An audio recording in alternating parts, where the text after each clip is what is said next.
Have you ever felt as though there's a war happening inside you? A war you didn't ask to fight, yet one you've been losing silently for years? You wake up in the morning, and before the world has even touched you, something whispers. You're already behind. You scroll, you compare, you see faces smiling, lives advancing, dreams manifesting, and you wonder why yours still feels like a draft that never gets finished. You try to shake it off, to tell yourself it's just the modern condition, that everyone feels this way. But deep down, in that quiet place you rarely visit, you know this isn't just stress.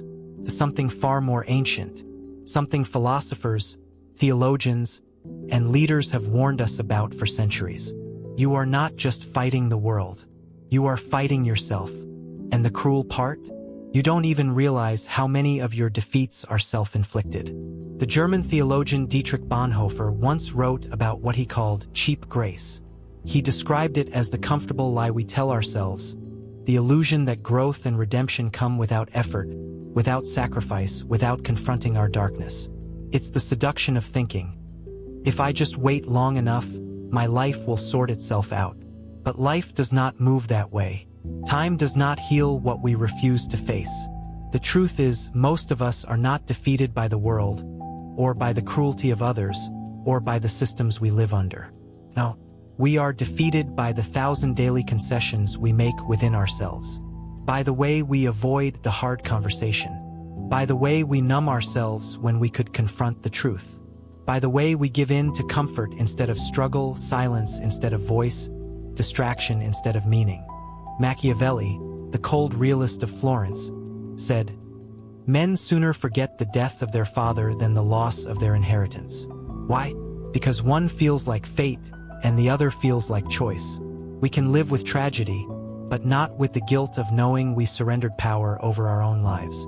So the real question becomes, how many times have you surrendered? Think of your life like a fortress.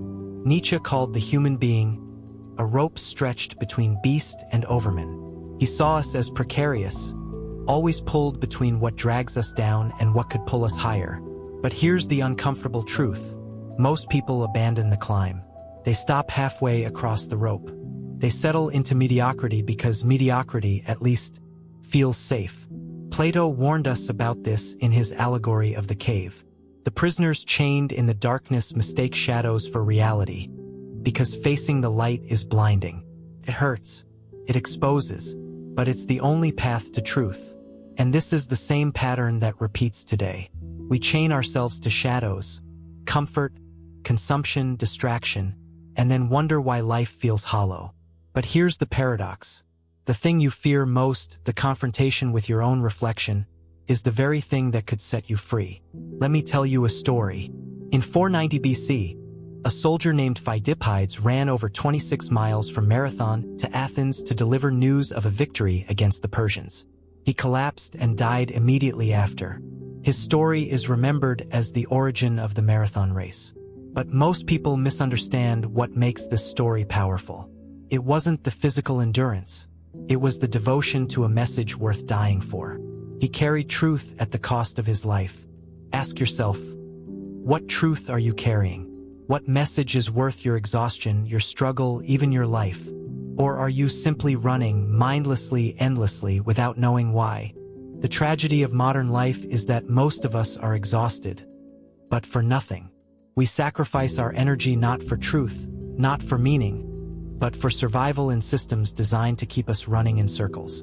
And the worst part is, we call this normal. Here is the twist you may not want to hear. Most of your suffering is voluntary. Yes, the world is cruel, unpredictable, and unjust. But if you look closely, you'll see how much of your pain comes from avoidance. From choosing silence over confrontation. From betraying yourself for approval. From denying your hunger for something greater because it feels safer to stay small. Machiavelli warned that the one who seeks to be loved more than feared will always end up controlled. And if you are honest with yourself, isn't that what you've done? Sacrificed authenticity for acceptance? Bonhoeffer put it even sharper. If you board the wrong train, it is no use running along the corridor in the opposite direction. How many of us are still on the wrong train, convincing ourselves we can fix it with small gestures instead of admitting, I need to get off this train altogether. Now here's the uncomfortable part of this conversation. You already know what you need to do. You've known for a long time. The truth has been whispering at you in quiet moments. It's there when you lie awake at night, when you feel the pang of envy, when you scroll too long, when you procrastinate, when you swallow words you should have spoken. The problem isn't that you don't know. The problem is that knowing feels unbearable. Because once you admit the truth, you are responsible for it. And responsibility is terrifying. But here's what the philosophers understood. Responsibility is also the birth of freedom. Nietzsche said, "Become who you are." But he didn't mean it as a slogan.